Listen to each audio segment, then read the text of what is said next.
In Center City, Philadelphia, a stone's throw away from South Street lies a restaurant called Southgate. They're bringing together a Korean slant to some traditional American brunch dishes. Chicken and matcha flavored waffles, miso sesame slab bacon, and even a bibimbap egg scramble. All of this is spurred on by a Bloody Mary that combines soju and kimchi. We got vodka plus soju in a kimchi Bloody Mary. Yep. Cheers, man. That is dangerous. I could finish this quickly. We started from the beginning using kimchi that my harmony makes, and you know, she's 90 years old. So Dude, she's your using grandma was making the kimchi for this She was place. making the kimchi for this restaurant. Dude, where'd you cook before this?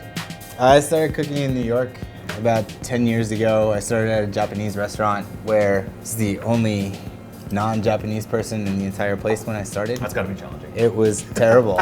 I used to have to move sesame seeds one by one with chopsticks. Ended up at Jean Georges for a few years. Peter and I had a talk, and it was, you know, why don't we come in on a Monday since we're closed, and my mother and mother-in-law can come in and just teach you some stuff. And it was like, all right. And that day turned into a day of me getting told I was doing things wrong that I've been doing for years. A lot of stuff that I'd learned that day, I either straight up grabbed and converted spoonfuls and pinches into grams and ounces and turned it into marinades and dishes that we serve now. But it also gave me a better understanding of how to use these ingredients. We're gonna go for the Korean fried chicken waffles. The chicken gets brined in pepper, onions, celery, aromatics overnight, ginger, garlic. And we do a 7-minute pre-fry before service. Spread them out, let them cool down, and then to order, refry them until they're nice and crispy. Drop them into the syrup or spicy or soy, whichever is chosen. Add it to the plate with the waffle, send it out. Wow. This crust is so good. It's like engineered. You know, it's nice. You don't really get too much of the chili, like the not too much heat, but that glaze and the crust coming together. It is a wonderful. It's not even just crispy; it's straight up just crunchy.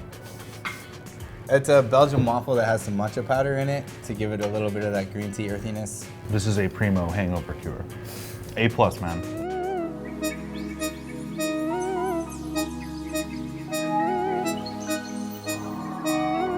This seems very well conceived for a number of reasons. Koreans love cheese. Even though half of Korea cannot eat it successfully because of lactose intolerance.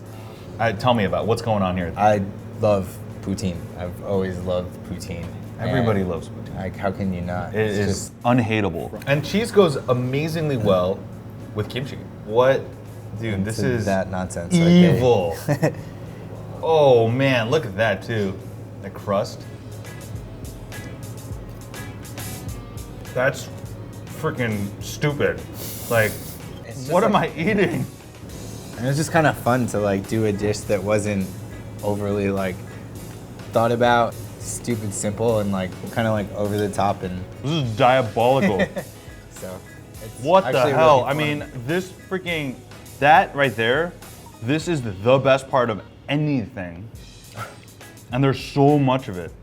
As fatty-licious as this thing is, you have the kimchi to just like counter that. You know, it makes it addictive. Because of the freaking steaming hot stone pot, it just like melts into this crazy ooze, and on the bottom it hardens into this amazing crust. And then the bacon on top of it. You're Because literally trying to kill why me. not? Why not? This blew my mind. So it's just a par-cooked egg like you normally would a double egg. Instead of using cayenne or paprika for the filling, it gets made toasted sesame oil to cook the kimchi in to kind of bring it out and melt it out a little bit.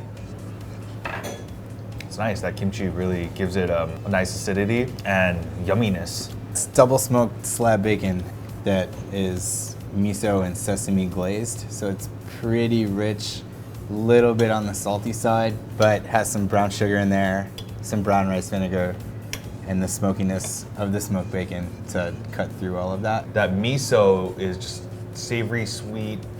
That is good.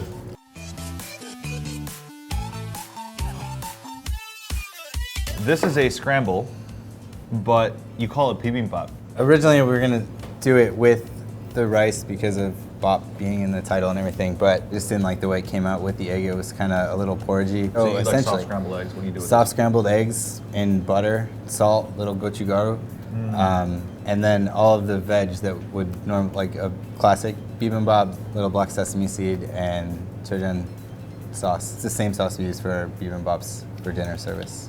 I like it because you got all the chunkiness of the different ingredients, but the earthiness of that mushroom really just binds it together. This is a good recipe. You should save this one. Oh man, I feel like my hangover is cured. Thank you so much, Chef. And if you guys want to see more K-Town, click right here. Not just separately, but together. What I love about silken tofu, which is very different than like a firm tofu, which you would generally, you can